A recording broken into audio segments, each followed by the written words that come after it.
তারা কিভাবে 15 অ্যামেন্ডমেন্ট করে সেটা বাতিল করে তারা সেদিন কিন্তু দলীয় সরকারের নির্বাচন করবে। কারণ তারা জানতে পেরেছিল যে আওয়ামী লীগ যদি নিরপেক্ষ সরকারের জন্য নির্বাচন করে তাহলে তাদের জামানত থাকবে না, 10টি আসন তারা বাংলাদেশে পাবে না।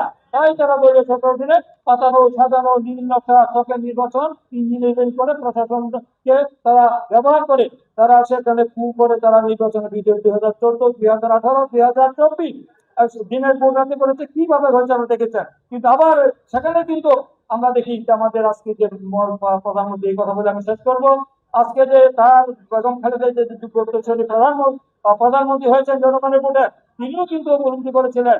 তখনই কিন্তু তিনি আমাদের আমাদের একটি চেয়ারম্যান ছিলেন, তাকে বলা হয়েছিল নির্বাচনে যাওয়ার জন্য।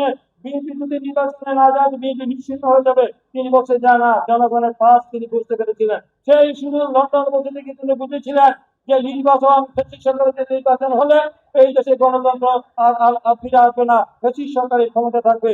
নির্বাচনের যদি না দেয় জনগণকে আন্দোলন করে তিনি ক্ষমতায় যাওয়ার এই দেশের মানুষ ভোট দিতে পারলে এই দেশের জনগণ গণতন্ত্র ফিরে পাবে তিনি উপলব্ধি করেছিলেন। যার কারণে সেদিন কিন্তু আমাদের নেতা দূরদৃষ্টি চিন্তার কারণে কিন্তু আমরা দেখেছি যে 2024 সালে যে গণ অভ্যুত্থান হয়েছে, ছাত্র গণ অভ্যুত্থান, তার পিছনে তার সবচেয়ে বড় ভূমিকা ছিল। তারপর তার যে পিছনের যে তার যে দূরদৃষ্টি চিন্তা এই দেশের যুব সমাজ, ছাত্র সমাজ, তরুণ সমাজকে উৎসাহিত করেছে, অনুপ্রাণিত করেছে, সাহস দিয়েছিলেন তিনি। তারপর যে তিনি কি বলেছিলেন যে দেশ যাবে কোন পথে, ফয়সাল হবে রাজপথে, বাংলাদেশ, এই কথা তিনি বলেছিলেন। তিনি বারবার উপলব্ধি করতে পেরেছিলেন যদি তুমি ভয় পাও তাহলে তুমি শেষ, যদি তুমি এগিয়ে যাও তাহলে তুমিই বাংলাদেশ। এই শিক্ষা তিনি কার কাছে পেয়েছিলেন আমাদের তার মা থেকে তিনি শিক্ষা নিয়েছিলেন, তার পিতা থেকে শিক্ষা পেয়েছিলেন, তার রক্তের জমি ছিল। যার কারণে আজকে সরকারের পতন হয়েছে, বাংলাদেশ থেকে পালিয়ে গিয়েছে। আর আজকে আওয়ামী লীগ নির্বাহী আদেশে গত তত্ত্বাবধায়ক সরকার আমলে এই সরকারকে নিষিদ্ধ ঘোষণা করা হয়েছে। মানবতা বিরোধী অপরাধ, গণহত্যার কারণে আজকে আওয়ামী লীগ নিষিদ্ধ। আজকে আওয়ামী লীগের মিছিল করা, মিটিং করা আজকে কোনো তাদের নৈতিক অধিকার হারিয়েছে, জনবিচ্ছিন্ন হয়ে পড়েছে। তাদের কবর হয়েছে, তাদের পতন হয়েছে বাংলাদেশে, তাদের কবর রচিত হয়েছে দিল্লিতে। বাংলাদেশে আর 100 বছর ইতিহাস আওয়ামী লীগ আর আসার কোনো সুযোগ নাই। এই দেশের মানুষ তাদেরকে প্রত্যাখ্যান করেছে।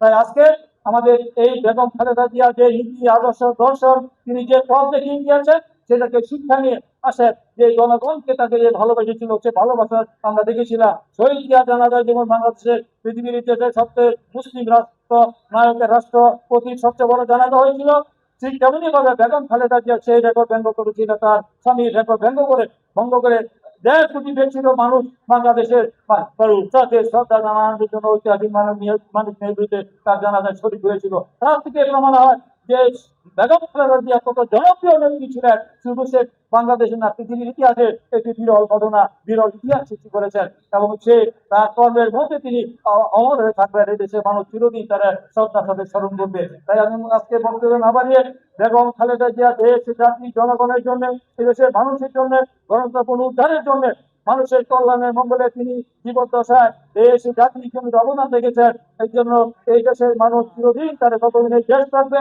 এই দেশের মানুষ থাকবে, ভালোবাসা থাকবে, এই মাটি থাকবে, ততদিন পর্যন্ত শহীদ রাষ্ট্রপতি জিয়া রহমানের প্রতি আমাদের প্রান্তীয় নেত্রী, বাংলাদেশের 3 বারের প্রধানমন্ত্রী বেগম খালেদা জিয়াকে দেশের মানুষ চিরদিন শ্রদ্ধার সাথে স্মরণ করবে। কোন চক্রান্ত ষড়যন্ত্র করে বিএনপির অগ্রতা থেকে অব্যাহত করতে পারে নাই।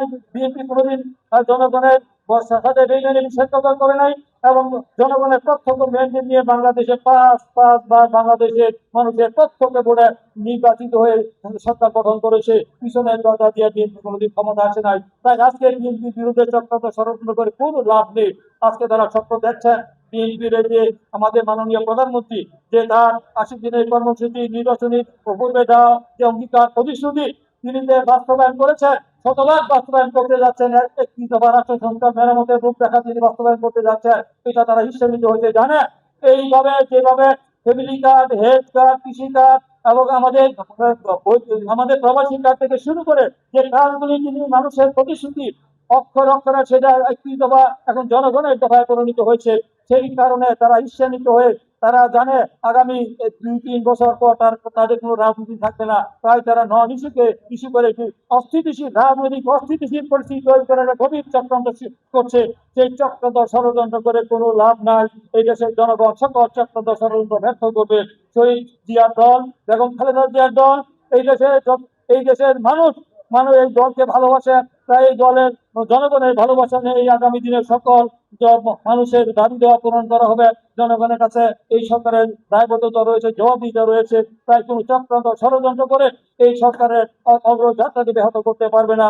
তাই আমি মনে করি যারা আজকে করছে তাদের বিরুদ্ধে সতর্ক থাকবেন, যাতে আর কোনোদিন এই পতিত ফ্যাসিস্ট সরকার পালিয়ে যাওয়া এই শোষিত সরকার আর যেন বাংলাদেশে আর কোনোদিন মাথা চাড়া দিয়ে উঠতে না পারে। তাদের সকলকে ঐক্যবদ্ধ থাকে, সকল চক্রান্ত আমরা মোকাবেলা করবো জনগণকে নিয়ে, এবং দেশের উন্নয়ন অব্যাহত থাকবে।